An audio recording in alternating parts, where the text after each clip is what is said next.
ठीक है, तो क्लास शुरू करते हैं। आई थिंक सारे लोग ज्वाइन कर चुके हैं हमें।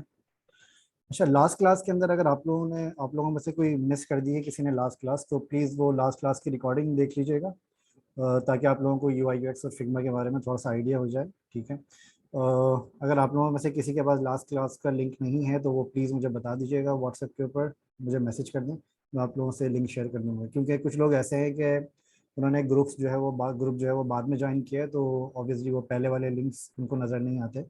तो मुझे प्लीज़ बता दीजिएगा अगर आप लोगों में से किसी के पास लिंक नहीं है, तो मैं आप लोगों से शेयर कर दूँगा। ठीक है। अच्छा, तो आज की क्लास को शुरू करते हैं। अच्छा, ये जैसे फिग्मा मैंने यहाँ पे ओपन कर लिया है, आप लोगों को यहाँ पे नज़र आ रहा होगा। ठीक है। अच्छा, इसके अंदर हमने ऑप्शन लास्ट टाइम सेलेक्ट किया था डिज़ाइन फाइल का। ठीक है, हम डिज़ाइन फाइल को ही यहाँ पे देखते हैं। ठीक है। अच्छा, जब हम डिज़ाइन फाइल के ऊपर जाते हैं तो लास्ट टाइम हमने इसका थोड़ा सा ओवरव्यू देखा था कि इसके अंदर ये वाला पैनल से क्या काम होता है और ये वाले पैनल से क्या काम होता है। अगर आप लोगों में से किसी को इसके बारे में नॉलेज नहीं है तो वो लास्ट क्लास को प्लीज़ देख लें। और अगर स्टिल आप लोगों को कोई कन्फ्यूजन है, कोई क्वेश्चन है, तो वो क्लास के आखिर में मुझसे पूछ सकते हैं। ठीक है। अच्छा, लास्ट क्लास में हम लोगों ने ये देखा था कि हम लोगों ने कि यहाँ पर ये टॉप बार के अंदर क्या होता है और इसके अंदर लेयर्स के अंदर क्या होता है और डिज़ाइन प्रोटोटाइप और इंस्पेक्ट के अंदर क्या ऑप्शंस होते हैं यहाँ पे। ठीक है। तो आज की क्लास के अंदर हम थोड़ा सा देखेंगे कि हम इन टूल्स को किस तरह से यूज़ करते हैं, और थोड़ा सा हम प्रैक्टिकली एक बेसिक सा डिज़ाइन बनाने की कोशिश करेंगे, जिससे आप लोगों को आइडिया होगा कि किस तरीके से हम जो है वो नॉर्मली प्रोजेक्ट बेस्ड लेवल के ऊपर काम करते हैं और नॉर्मल प्रोजेक्ट हम किस तरीके से जो हम बनाते हैं। ठीक है। तो सबसे पहले हम थोड़ा सा बेसिक्स देखते हैं इन टूल्स की। इन टूल्स के हवाले से मैं आप लोगों को कुछ बेसिक चीज़ें मैं बता देता हूँ इन टूल्स के हवाले से, कि कुछ बेसिक टूल्स जो आपके होते हैं जो कि बहुत ज़्यादा यूज़ में आते हैं आप लोगों को डिज़ाइन बनाने के लिए, और कुछ ऐसे ऑप्शंस होते हैं यहाँ पे जो कि आप लोगों को बहुत ज़्यादा हेल्पफुल होते हैं और काफ़ी ज़्यादा वो आपकी हेल्प करते हैं डिज़ाइन को, अपना आपके यूआई यूएक्स को बेटर बनाने के लिए। ठीक है।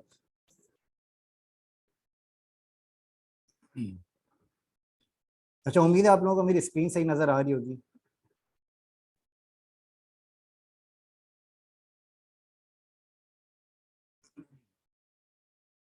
Okay, thank you.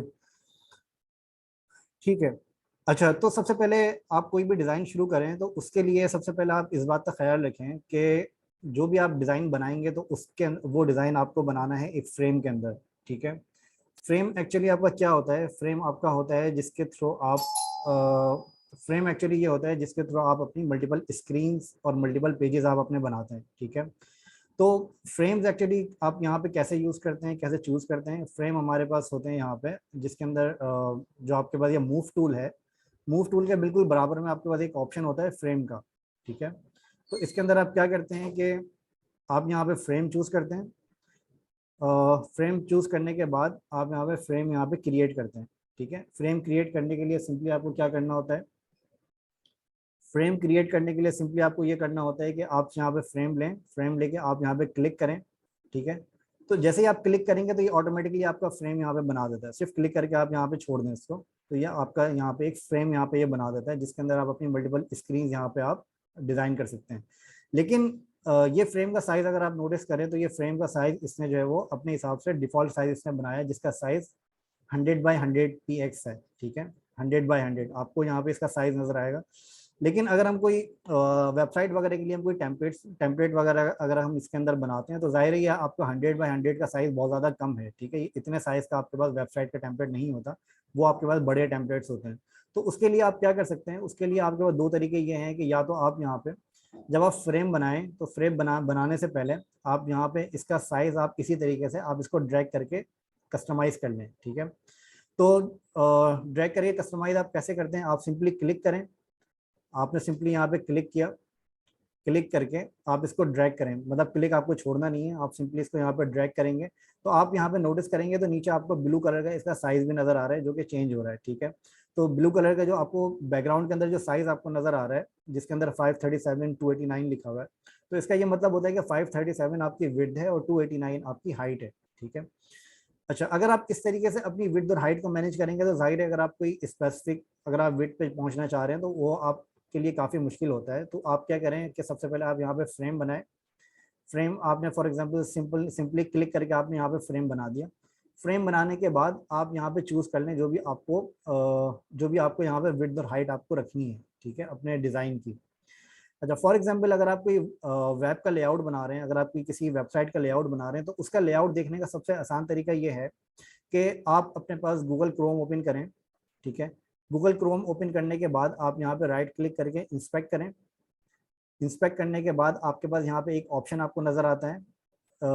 ये आपको अगर यहाँ पे नजर आ रहा है तो आपके पास यहाँ पे एक मोबाइल और टैबलेट का ऑप्शन आ रहा है एलिमेंट्स के बिल्कुल बराबर में। ठीक है, तो आप जब इसके ऊपर क्लिक करेंगे तो क्लिक करने के बाद आपको यहाँ पे इस तरीके की एक स्क्रीन नजर आएगी यहाँ पे, जिसको यूज करते हुए आप अपने साइजेस यहाँ पे आराम से देख सकते हैं कि कौन सी डिवाइस का क्या साइज होना चाहिए। ठीक है, अच्छा फॉर एग्जांपल आप अगर ये जो आपको बॉक्सेस नजर आ रहे हैं यहाँ पे, इन बॉक्सेस, ये जो बॉक्सेस आपके पास, ये आपके पास मल्टीपल डिवाइसेस के बॉक्सेस होते हैं। ठीक है, फॉर एग्जांपल आप यहाँ पे इस डिवाइस के ऊपर क्लिक करते हैं तो ये आपका लैपटॉप का साइज है जो कि आपको सेंटर में नजर आ रहा है 1400 by 40।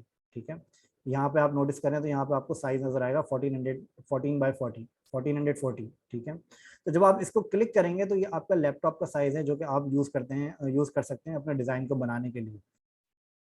ठीक है, अच्छा इसके अंदर थोड़ी सी टेक्निकल चीज ये होती है कि हमारे पास दो तरह के अलग अलग प्लेटफॉर्म्स होते हैं। फॉर एग्जांपल एक प्लेटफॉर्म हमारे पास होता है विंडोज का और एक प्लेटफॉर्म हमारे पास होता है मैक मैक ओएस का, मतलब मैक ऑपरेटिंग सिस्टम का।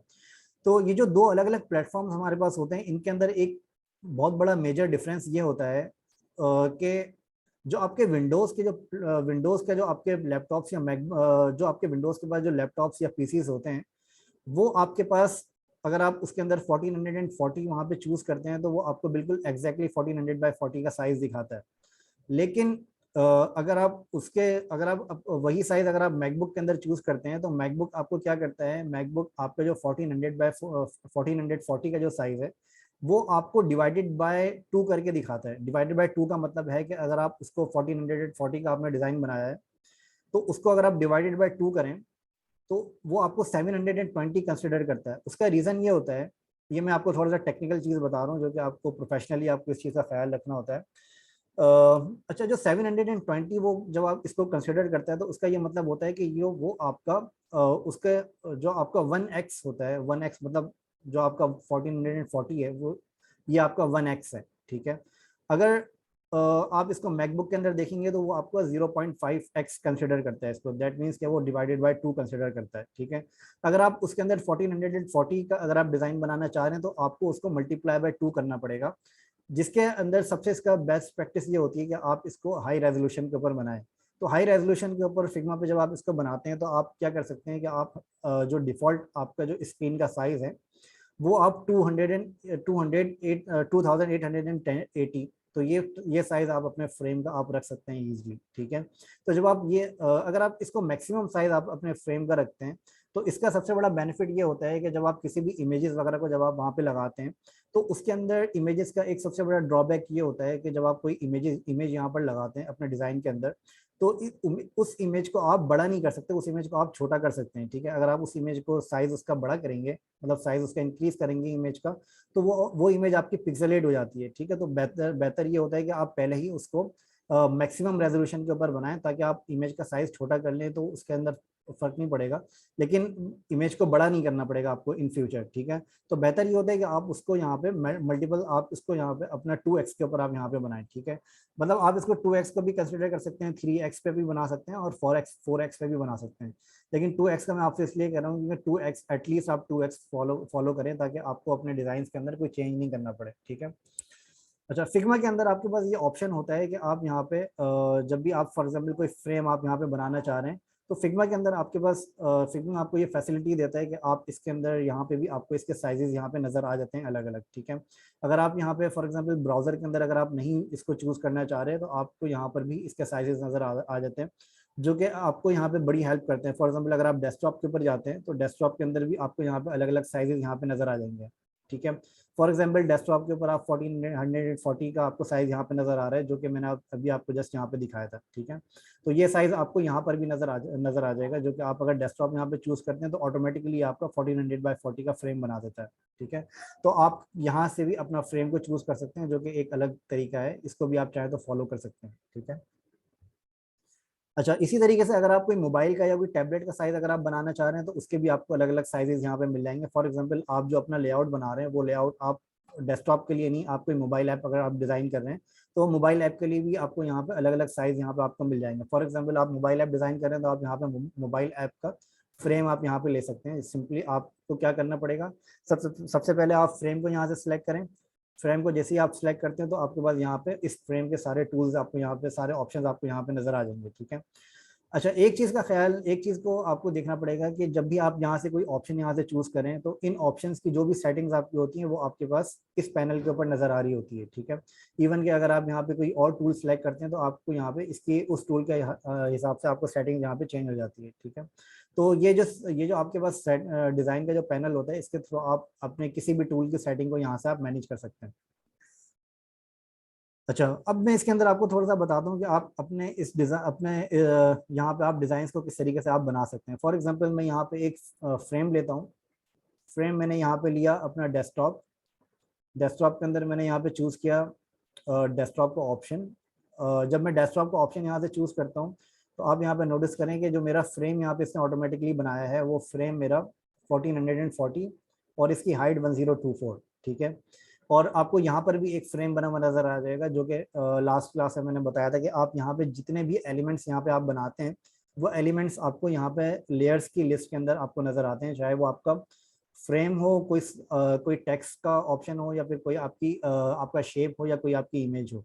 तो जो भी ऑप्शन आप अपने यहाँ पे इस डिज़ाइन एरिया के अंदर बनाएंगे वो ऑप्शन आपको यहाँ पे लेयर्स के पैनल के अंदर आपको इजीली नजर आना शुरू हो जाएंगे। उसको आप यहाँ से भी सिलेक्ट कर सकते हैं और उसको आप यहाँ पर भी आप सिंपली क्लिक करके आप सिलेक्ट कर सकते हैं, ठीक है।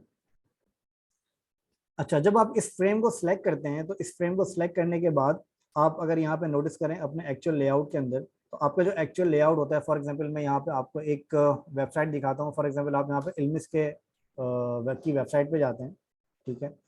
तो इल्मिस की वेबसाइट पे जब आप जाते हैं तो इसके अंदर आपको स्क्रॉल बार भी नजर आ रहा होता है, ठीक है। फॉर एग्जांपल आपके पास यहाँ पे जो पेज का जो साइज है वो पेज का साइज आपके पास बड़ा साइज है आपके पास, ठीक है। तो पेज का साइज आप अगर यहाँ पे इतना ही स्पेसिफिक साइज रखते हैं तो जाहिर है ये वाला साइज आपके लिए इनफ नहीं होगा 1024, ठीक है। तो आप, क्योंकि आपको ये पूरा पेज इसके अंदर डिजाइन करना पड़ेगा। तो इसको इंक्रीज करने के लिए दो तरीके इसके हैं, या तो आप यहीं से इसकी हाइट आप इंक्रीज कर सकते हैं, ठीक है। यहीं से आप इसकी हाइट इंक्रीज कर सकते हैं। अगर आप यहाँ पे नोटिस करें तो इसकी हाइट यहाँ पे इंक्रीज हो रही है। मैं इसका सबसे पहले बैकग्राउंड कलर चेंज कर देता हूँ ताकि आपको ये चीज़ क्लियरली नज़र आ जाए। अच्छा, हाइट यहाँ पे इसकी सिंपली आप इसके ऊपर माउस ओवर करें, माउस ओवर करने के बाद क्लिक करें और ड्रैग करके आप इसकी हाइट को चेंज कर सकते हैं, ठीक है। या तो आप यहाँ पे इसकी हाइट को सिंपली आप नंबर्स यहाँ पे जितना ज़्यादा इंक्रीज करेंगे उतनी हाइट इसकी यहाँ पे चेंज हो जाती है। फॉर एग्जांपल अभी जो इसकी हाइट है 1509 है। अगर आप इसकी हाइट और ज़्यादा बढ़ाना चाह रहे हैं तो फॉर एग्जांपल मैं इसकी हाइट 3000 रख देता हूँ तो इसकी हाइट और ज़्यादा बड़ी हो जाती है, ठीक है। तो आप इसके अंदर अपना पूरा लेआउट यहाँ पे बना सकते हैं। अच्छा, इसके अंदर जो इसके अंदर जूम जो मैंने यहाँ पे किया है, जूम करने का आसान तरीका ये है कि आप सिंपली यहाँ पे इसको जूम कर सकते हैं, या तो फिर आप इसके अंदर कंट्रोल प्लस माइनस आप इसके अंदर यूज़ कर सकते हैं किसी भी चीज़ को जूम इन और जूम आउट करने के लिए, ठीक है। तो इसके अंदर आप कंट्रोल, अगर आप कमांड 0 करते हैं तो ये आपको 100% जूम के ऊपर कर देता है, ठीक है। अच्छा, तो फॉर एग्जांपल मैंने इसको यहाँ पे थोड़ा सा जूम आउट किया और इसको मेरे पास मैंने अपनी स्क्रीन के ऊपर पूरा फिट कर लिया है, ठीक है। अच्छा, स्क्रीन के ऊपर फिट किया है मैंने इसको, और उसके बाद मैंने यहाँ पे सिंपली क्या किया है कि मैंने इसके अंदर बैकग्राउंड कलर अपना अप्लाई किया है। बैकग्राउंड कलर मैंने अप्लाई कैसे किया है, यहाँ पे मेरे पास एक ऑप्शन यहाँ पे नज़र आ रहा है। ये ऑप्शन मेरे पास है यहाँ पे फिल का, ठीक है। ये फिल का जो ऑप्शन आ रहा है मेरे पास, इसको मैं सिंपली यहाँ पे क्लिक करूंगा तो क्लिक करने के बाद यहाँ पे मुझे ऑप्शन नज़र आएंगे कुछ। एक ऑप्शन इसके अंदर आपको नज़र आ रहा है सॉलिड, ठीक है। इसको फॉर एग्जांपल आप सॉलिड करते हैं तो सॉलिड के अंदर क्या होता है कि आप एक बैकग्राउंड कलर यहाँ पे डिफाइन कर सकते हैं, ठीक है। मैं इसकी हाइट थोड़ी सी कम कर देता हूँ, 1024 ही मैं इसको कर देता हूँ फॉर नाउ, ठीक है। अच्छा, यहाँ पे आपको इसके ऑप्शन नजर आएंगे। फॉर एग्जांपल मैंने इसको सॉलिड किया, सॉलिड करने के बाद यहाँ पे मेरे पास और ऑप्शन यहाँ पर आ रहे हैं, लीनियर, रेडियल, एंगुलर, डायमंड या फिर इमेज, ठीक है। तो इसके अंदर सॉलिड जब आप करते हैं तो सॉलिड के अंदर आप यहाँ पे कोई भी एक बैकग्राउंड कलर यहाँ पे आप डिफाइन कर सकते हैं, ठीक है। मतलब ये आपका सॉलिड बैकग्राउंड कलर है, इसके अंदर कोई भी ग्रेडियंट वगैरह नहीं है, ठीक है। तो ये आपकी अलग अलग कलर की टाइप्स हैं जो कि आप यूज़ कर सकते हैं अपनी रिक्वायरमेंट के हिसाब से। फॉर एग्जाम्पल आपको सॉलिड के बजाय आपको यहाँ पे लीनियर करते हैं आप, तो लीनियर के अंदर आपके पास ऑप्शन आता है कि आप इसको ग्रेडियंट कर सकते हैं, ठीक है। अच्छा, ग्रेडियंट आप इसको कर सकते हैं। ग्रेडियंट के अंदर आपके पास जब आप यहाँ पे नोटिस करें तो आपके पास यहाँ पे दो कलर्स यहाँ पर आपके पास आ जाते हैं, ठीक है। अच्छा, जरूरी नहीं है कि आप यहाँ पे दो कलर्स को फॉलो करें, आप चाहें तो यहाँ पे मल्टीपल कलर्स को भी ऐड कर सकते हैं। फॉर एग्जाम्पल आप यहाँ पे चाह रहे हैं कि आपका ये जो एक कलर है, इस कलर ये कलर आपका चेंज हो जाए, तो ये कलर चेंज करने के लिए आपके पास यहाँ पे कलर पैलेट्स आते हैं, जिनको आप सिंपली ड्रैग ड्रॉप करके आप यहाँ पे इसको चूज कर सकते हैं, ठीक है। इसी तरीके से आपने अभी यहाँ पे ब्लू कलर को आप सिलेक्ट कर रहे हैं, ब्लू कलर को आप चेंज कर रहे हैं। इसी तरह से अगर आप ग्रीन कलर को चेंज करना चाह रहे हैं तो आप ग्रीन कलर को भी सिंपली यहाँ पे सिलेक्ट करके ग्रीन कलर को भी चेंज कर सकते हैं। लेकिन अगर आप यहाँ पे नोटिस करें तो यहाँ पे आपके पास एक ग्रीन कलर आ रहा है, लेकिन यहाँ पे अगर आप नोटिस करें तो यहाँ पे आपके पास ग्रीन कलर नहीं आ रहा। उसकी वजह यह है कि इसके ऊपर आपके पास ट्रांसपेरेंसी अप्लाई हुई हुई है। ट्रांसपेरेंसी क्या होती है? ट्रांसपेरेंसी आपके पास ट्रांसपेरेंसी ये होती है कि आप इसके अंदर ये वाला जो पार्ट है आपका, ये नीचे वाला जो पार्ट है, ये पार्ट आपका ट्रांसपेरेंट हुआ हुआ है। ट्रांसपेरेंट का मतलब है कि पीछे का जो व्हाइट बैकग्राउंड है उसके अंदर ये आपका ऊपर वाला जो ग्रीन बैकग्राउंड है वो पीछे मर्ज हो रहा है आपका, ठीक है। तो ट्रांसपेरेंसी को खत्म करने के लिए आप यहाँ पे इसको आप 100% कर सकते हैं। अगर आप इसको यहाँ पे देखेंगे तो इसके अंदर ट्रांसपेरेंसी अप्लाई नहीं हुआ हुआ, ये ऑलरेडी 100% है, ठीक है। लेकिन अगर आप यहाँ पे देखते हैं तो यहाँ पे पहले क्या था, यहाँ पे पहले आपका ये 0% पे था। इससे ये पता चलता है कि 0% इसकी ट्रांसपेरेंसी है, जो कि बिल्कुल ही ख़त्म है यहाँ पे, ठीक है। तो ट्रांसपेरेंसी यहाँ पे अप्लाई हुई हुई है, जिसको आप ख़त्म कर सकते हैं इसको 100% करके। अच्छा, मैंने इसको 100% किया तो अब आप यहाँ पे देखेंगे तो कि यहाँ पे प्रॉपर्ली आपका एक ग्रेडियंट यहाँ पे आपका बन गया, ठीक है। ये जो ग्रेडियंट आपका बना है, इस ग्रेडियंट को आप कलर्स को इजीली यहाँ पे मैच कर सकते हैं। कलर्स को फॉर एग्जांपल आप यहाँ पे कलर्स को इस तरीके से आप यहाँ पे थोड़ा सा कलर कॉम्बिनेशंस को आप यहाँ पे बनाते हैं। अच्छा, जब आप इसके कलर कॉम्बिनेशंस बनाते हैं तो इसके अंदर आपके पास यहाँ पे और भी ऑप्शंस आते हैं। फॉर एग्जांपल आपको यहाँ पे कलर्स यहाँ पे जो चूज करने हैं, वो कलर्स आपको इसमें से कोई कलर चूज नहीं करना। फॉर एग्जांपल आपके पास यहाँ पे कोई और कलर है, वो कलर आपको चूज करना है। तो वो कलर चूज करने के लिए मैं यहाँ पे एक बॉक्स सबसे पहले बना देता हूँ। सही है, ये बॉक्स मैंने यहाँ पे बनाया। अच्छा, अब फॉर एग्जाम्पल इस बॉक्स के अंदर मेरे पास एक कलर है, जिसका जो कलर है आपके पास ये येलो कलर है फॉर एग्जांपल, ठीक है। अब आपको क्या करना है कि आपको इस फ्रेम के ऊपर ये जो आपके पास ऊपर वाला जो ब्लू कलर है, ये ब्लू कलर आपको येलो कलर ये वाला आपको सेम कलर चूज करना है, ठीक है। तो ये आप कैसे कर सकते हैं इजीली? आपको यहाँ पे एक ऑप्शन नजर आएगा पिकर का, पिकर टूल आपको यहाँ पे नजर आएगा। आप सिंपली पिकर टूल को सिलेक्ट करके आप सिंपल इसके ऊपर क्लिक करें। क्लिक करके आप जब इसके ऊपर यहाँ पे माउस यहाँ पे जब आप इसको अपना कर्सर को लेकर आएंगे तो आपको यहाँ पे नजर आएगा, इधर आप नोटिस करें तो यहाँ पे आपको वो कलर नजर आएगा जिसके ऊपर आपने माउस ओवर किया है, ठीक है। तो यहाँ पे आपको वो कलर नजर आएगा अपना। तो इसको सिंपली आप क्लिक करके अपना यहाँ पे कलर चूज कर सकते हैं, तो वो एग्जैक्टली वही कलर वो यहाँ पे आपका चूज कर लेगा जो भी इस ऑब्जेक्ट का कलर है। तो आपको इसके लिए क्या करना है, आपको इसके लिए सिंपली ये करना है कि सबसे पहले आपको यहाँ से पैलेट चूज करना है। जरूरी नहीं आप इसको लीनियर के अंदर यूज करें, आप इसको सॉलिड के अंदर भी यूज कर सकते हैं, ठीक है। फॉर एग्जांपल जो आपके पास यहाँ पे लेयर है, इसका कलर आपके पास ब्लू है फॉर एग्जांपल, ठीक है। तो ब्लू कलर आपके पास यहाँ पर है। अब आप अपने इस बैकग्राउंड को भी सेम यही कलर करना चाह रहे हैं तो इसके दो तीन तरीके हो सकते हैं। एक तरीका आपका ये हो सकता है कि आप सिंपली इसको क्लिक करें, क्लिक करके आप इसका ये जो कलर कोड है, आप ये कलर कोड को कॉपी कर लें, ठीक है। और इसके ऊपर आप यहाँ पे अपना कलर कोड यहाँ पे आप अप्लाई कर दें, ठीक है। तो इसको अप्लाई करने के बाद भी आप यहाँ पे इसका सेम कलर आप कर सकते हैं जो भी कलर कोड आपके इस बॉक्स का है, इस बॉक्स का था, ठीक है। तो वो सेम कलर कोड आप यहाँ पे इस तरीके से भी चूज कर सकते हैं। लेकिन इसका दूसरा तरीका ये है कि आप इसको कलर कोड अगर आप चूज नहीं करना चाह रहे हैं तो आप सिंपली क्या करेंगे, आप फिल के ऊपर जाएंगे, आप यहाँ पे पिकर टूल सेलेक्ट करेंगे और ये सिलेक्ट करने के बाद इसके ऊपर माउस ओवर करेंगे, अपना कर्सर लेकर जाएंगे और आप सिंपली यहाँ पे इसको सिलेक्ट कर लेंगे, क्लिक कर देंगे, तो ये आपका सेम कलर कोड चूज कर लेगा जो आपने सिलेक्ट किया है यहाँ से, ठीक है। तो ये इसका दूसरा तरीका है कलर कलर को चूज करने का।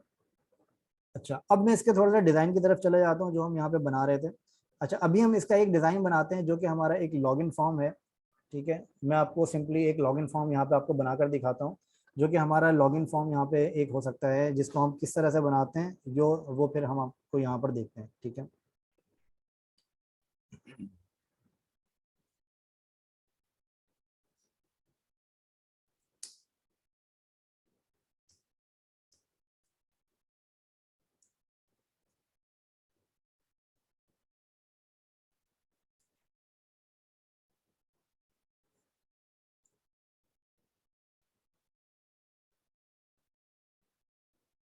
ओके, तो लॉगिन फॉर्म बनाने के लिए हम सिंपली क्या करते हैं कि हम सबसे पहले इसको हम रिमूव कर देते हैं और यहाँ पे हम अपना कलर कॉम्बिनेशन थोड़ा सा पुराना वाला कर देते हैं ताकि थोड़ा सा बेटर हो जाए। ठीक है। अच्छा, ये जो मैंने यहाँ पे फ्रेम बनाया है इसके अंदर आप नोटिस करें तो फ्रेम के अंदर भी हम यहाँ पे कलर दे सकते हैं, और इसके अलावा हमारे पास यहाँ पे एक टूल होता है जिसको हम यहाँ पे कहते हैं रेक्टेंगल। ठीक है।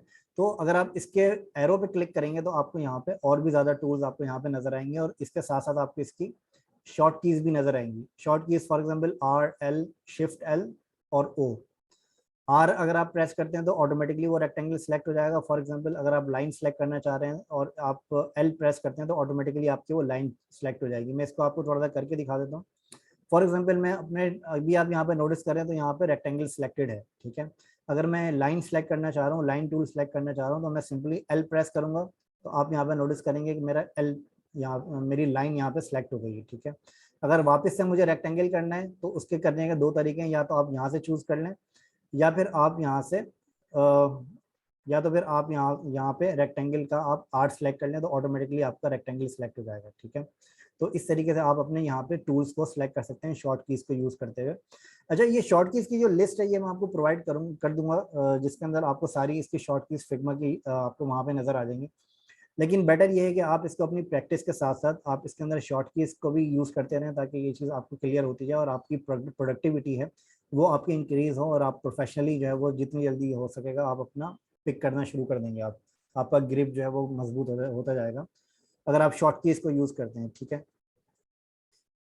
अच्छा, अब यहाँ पे मैंने क्या किया, मैं आपको क्या बता रहा था, मैं आपको ये बता रहा था कि इसके अंदर हमने यहाँ पे टूल सेलेक्ट किया रेक्टेंगल। ठीक है। रेक्टेंगल टूल सेलेक्ट करने के बाद आपने क्या किया कि फॉर एग्जांपल आप यहाँ पे फ्रेम को कलर नहीं करना चाह रहे, फ्रेम आपका फॉर एग्जांपल व्हाइट कलर का है। ठीक है।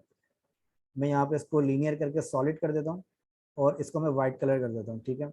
अब अगर आप यहाँ पे फ्रेम नहीं सिलेक्ट करना चाह रहे, फ्रेम के अंदर आप कलर अप्लाई नहीं करना चाह रहे, फ्रेम को आप डिफॉल्ट कलर रखना चाह रहे हैं, तो आप सिंपली क्या कर सकते हैं कि फ्रेम के अंदर आप एक रेक्टेंगल यहाँ पे चूज करके आप फ्रेम के अंदर एक रेक्टेंगल यहाँ पे बना सकते हैं। ठीक है। अच्छा, जब आप यहाँ पे रेक्टेंगल बनाते हैं तो आपको आप जैसे मैंने आपको बताया था कि जो भी आप यहाँ से टूल सेलेक्ट करते हैं उस टूल के रेलिवेंट उस टूल के अकॉर्डिंगली आपके पास यहाँ पे डिज़ाइन के अंदर इस टूल की सेटिंग यहाँ पर आ जाती है। ठीक है। जैसे हमने यहाँ पे फ्रेम सेलेक्ट किया हुआ था तो हमारे पास फ्रेम की सेटिंग आ रही थी। अगर हम यहाँ पे रेक्टेंगल सेलेक्ट करते हैं तो यहाँ पे आपके पास रेक्टेंगल की सारी सेटिंग्स आ रही हैं जो कि आप इसको यूज कर सकते हैं। ठीक है। इनमें से कुछ सेटिंग्स के बारे में हम अभी डिस्कशन करते हैं। फॉर एग्जाम्पल इसके अंदर आप अगर यहाँ पे डिजाइन के टैब के अंदर अगर आप देखें तो यहाँ पे आपके पास एक ऑप्शन आ रहा है। आपके पास यहाँ पे सबसे पहले जो ऑप्शंस आ रहे हैं वो आ रहे हैं आपके पास अलाइनमेंट के। ठीक है। अलाइनमेंट के अंदर आपके पास ऑप्शंस आते हैं। फॉर एग्जांपल मैं यहाँ पे ऑप्शन अलाइन लेफ्ट चूज करता हूँ तो आपको यहाँ पे जो लाइन नजर आ रही है ये लाइन आपको यहाँ पे क्लियर करती है कि अलाइनमेंट ये किस चीज की है। ठीक है। आपको यहाँ पे एक छोटी सी लाइन नजर आ रही होगी, एक आपको हॉरिजॉन्टल लाइन नजर आ रही है और एक आपको वर्टिकल लाइन नजर आ रही है। ठीक है। तो इससे आपको ये क्लियर होता है कि ये अलाइनमेंट कहाँ पे करेगा। अब यहाँ पे आपको ये माउस ओवर करेंगे तो आपको ये नजर भी आता है कि अलाइन लेफ्ट, और उसके आगे आपको इसकी शॉर्ट की भी नजर आती है। ठीक है।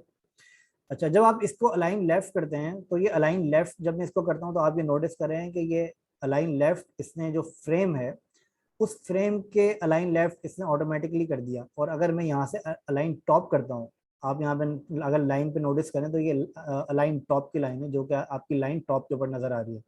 अगर मैं यहाँ से अलाइन टॉप सेलेक्ट करता हूँ तो यहाँ से मैं अलाइन टॉप यहाँ पे हो जाता है मेरा। ठीक है।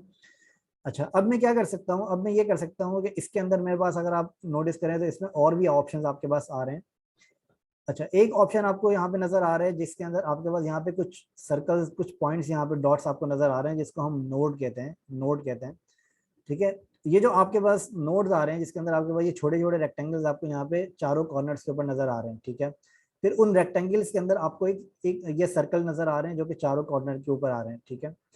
अच्छा, ये जो आपके पास छोटे छोटे आपके पास ये रेक्टेंगल्स आ रहे हैं इनको चूज करते हुए आप क्या कर सकते हैं, आप इनको रिसाइज कर सकते हैं अपने शेप को। ठीक है। अगर मैं इसके ऊपर सिंपली क्लिक करता हूँ, क्लिक करके आप सिंपली इसको ड्रैग करते हैं तो आप इसको यूज करते हुए आप अपने रेक्टेंगल को रिसाइज कर सकते हैं। ठीक है। इसके अंदर भी कुछ शॉर्ट कीज होती हैं वो मैं आपको बता देता हूँ।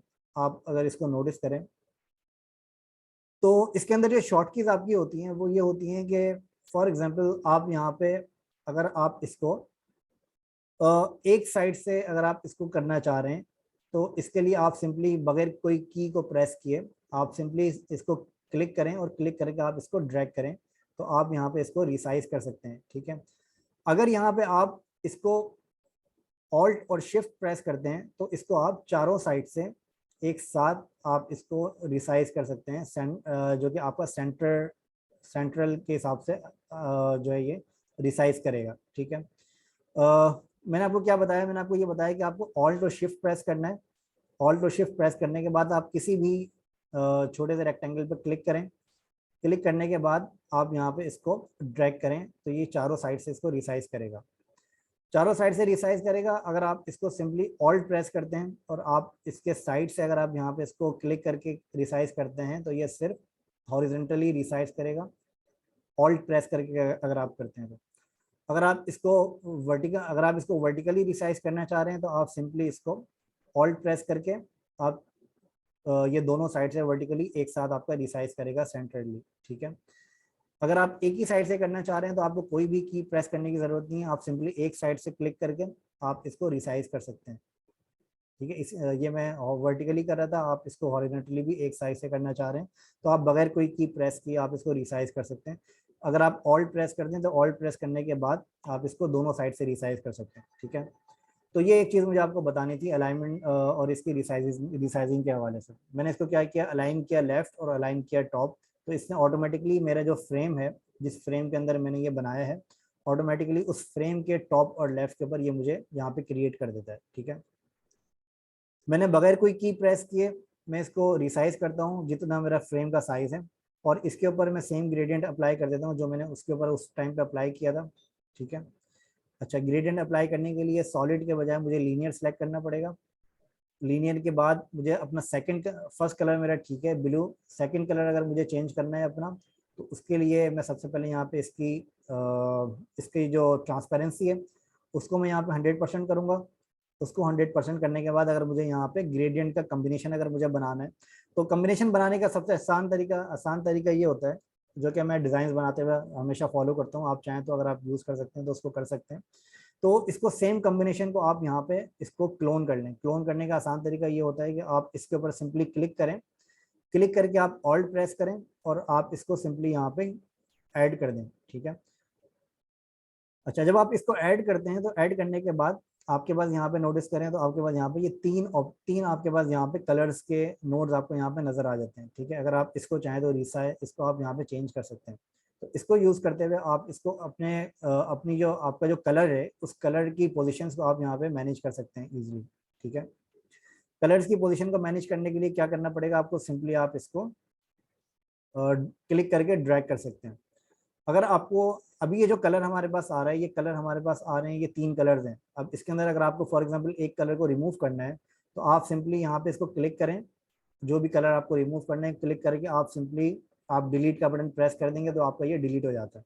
अगर आपको ऐड करना है तो ऐड करने के लिए आप इसके बीच में कहीं पे भी क्लिक करें तो आपके ये उतने सारे कलर्स ऐड हो जाते हैं और आप हर इसका कलर चेंज कर सकते हैं। ठीक है, इस तरीके से तो जितने कलर्स आपको यहाँ पे ऐड करने हैं वो आप ऐड कर सकते हैं, इसकी कोई लिमिट नहीं है। ठीक है, तो एनीवेज, अच्छा, मैं इसको यहाँ से डिलीट कर देता हूँ। डिलीट करने के बाद एक और चीज़ मैं आपको बता देता हूँ, अगर आपको ये कलर्स अभी हमारे पास जो आ रहे हैं, हमारे पास वर्टिकल कलर्स आ रहे हैं। ठीक है, अगर मुझे ये कलर्स वर्टिकल को हटा के मुझे ये हॉरिजेंटल करने हैं तो इसको करने का तरीका ये है कि मैं यहाँ पे इसका ये जो सर्कल आ रहा है छोटा सा, इस सर्कल के ऊपर क्लिक करता हूँ और इसको ड्रैग करता हूँ, तो यहाँ से मैं इसको चेंज कर सकता हूँ।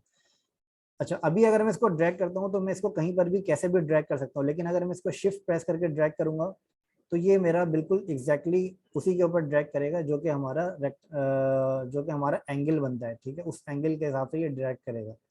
तो एंगल हमारा फॉर एग्जांपल हमें इसको हॉरिजॉन्टल करना है तो मैं शिफ्ट प्रेस करता हूँ।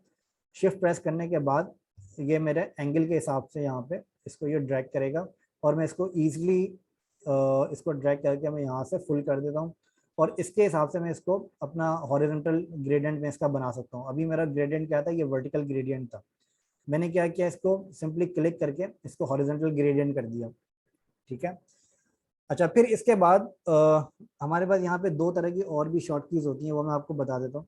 एक शॉर्ट की हमारे पास होती है, फॉर एग्जांपल मैं यहाँ पे एक रेक्टेंगल बनाता हूँ। ये रेक्टेंगल बनाने के बाद मुझे, फॉर एग्जांपल मैंने यहाँ पे कोई एक मिस्टेक कर दी और मुझे ये रेक्टेंगल नहीं बनाना चाहिए था, तो इसके दो तरीके ये हो सकते हैं कि आप यहाँ पे या तो इस रेक्टेंगल को डिलीट कर दें, या तो आप क्या कर सकते हैं कि आप यहाँ पे कंट्रोल जेड का आपके पास ऑप्शन आता है, जिससे ये आपकी एक हिस्ट्री बैक अंडू करता है ये, ठीक है। तो जितना ज़्यादा आप कंट्रोल जेड प्रेस करेंगे उतना ज़्यादा आप एक हिस्ट्री पीछे जाते रहेंगे, ठीक है। तो अगर आप कंट्रोल शिफ्ट जेड करते हैं तो आप एक हिस्ट्री आगे जाते हैं, ठीक है। तो जो भी आपने काम किया है, फॉर एग्जांपल आपने यहाँ पे अलग अलग रेक्टेंगल्स आपने यहाँ पे बनाए, ठीक है, और आपको, अच्छा, ये जितने भी आप यहाँ पे काम कर रहे होते हैं इनकी आपके पास हिस्ट्री क्रिएट हो रही होती है, ठीक है। फॉर एग्जांपल आप यहाँ पे एक रेक्टेंगल बनाते हैं, इसका आप कलर चेंज करते हैं, आप दूसरा रेक्टेंगल बनाते हैं, आप इसका कलर चेंज करते हैं, ठीक है। तो ये जितने भी आप यहाँ पे चेंज कर रहे हैं, आप अपनी एक्टिविटीज कर रहे हैं, तो ये आपकी हिस्ट्री क्रिएट हो रही होती है फिग्मा के अंदर, जिसको आप जब चाहें आप इसको अंडू कर सकते हैं। अगर आपकी यह फाइल क्लोज पहले नहीं हुई है, अगर आप इसकी फाइल को क्लोज कर देंगे और या फिर फिग्मा को क्लोज कर देंगे, तो वो आपकी हिस्ट्री यहाँ पे क्लियर हो जाती है, ठीक है। अगर आपने ये क्लोज नहीं किया है तो आप यहाँ पे इसको अपनी कंट्रोल जेड जितना आप प्रेस करेंगे, आप एक हिस्ट्री पीछे जाते रहते हैं, ठीक है। अगर आपको वापस एक हिस्ट्री आगे जानी है तो आप कंट्रोल शिफ्ट जेड प्रेस करते हैं, तो आप एक हिस्ट्री आगे चले जाते हैं। लेकिन आप ये नोटिस करें कि अगर आप इसको एक हिस्ट्री अगर आप पीछे चले जाते हैं और फिर आप यहाँ पे कोई एक चेंज कर देते हैं, फॉर एग्जाम्पल आप यहाँ पे एक रेक्टेंगल आप यहाँ पे बना देते हैं, तो फिर इसके बाद आप अपनी एक हिस्ट्री आगे नहीं जा सकते, क्योंकि यहाँ पर अब आपकी ये आपकी लास्ट हिस्ट्री, लास्ट स्टेट आपकी हो जाती है, ठीक है। तो ये चीज़ को आप ध्यान में रखें कि अगर आप यहाँ पे एक हिस्ट्री पीछे जाते हैं और उसके बाद अगर आपको एक हिस्ट्री आगे जाना है, तो उस इन दोनों के बीच में अगर आपने कोई चेंज कर दिया तो उसके बाद आप अपनी हिस्ट्री को आगे रिकवर नहीं कर सकते, ठीक है। तो ये कुछ चीज़ें हैं जिसको आपको ख्याल रखना पड़ता है अपने डिज़ाइन को आप बनाते वक्त। अच्छा, उम्मीद है आप लोगों को ये चीज़ क्लियर हो गई होगी। अगर आप लोगों के कोई क्वेश्चन है इसके हवाले से तो आप पूछ सकते हैं। अगर कोई क्वेश्चन अगर आप लोगों के नहीं है तो फिर मैं आगे इसको लेके चल देता हूँ, ठीक है।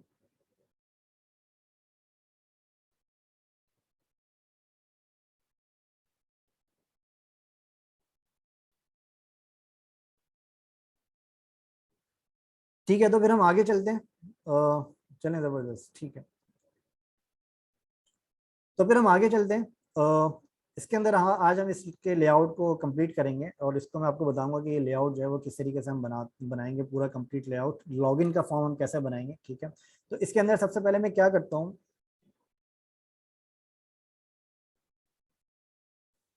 देखें ये मुश्किल तो है, लेकिन इसके लिए मैंने आपको जैसे बताया कि पता नहीं लास्ट क्लास में मैंने ये बात आपको कही थी या नहीं। मुश्किल नहीं है। इसके अंदर बस ये है कि आपके स्टेप्स और ऑप्शंस काफ़ी ज़्यादा हैं, ठीक है। जितनी ज़्यादा आप इसकी प्रैक्टिस करेंगे और मेरी वीडियोस को देख के आप जितना ज़्यादा आप इसको फॉलो करेंगे, उतना ज़्यादा आप लोगों के लिए आसान होगा।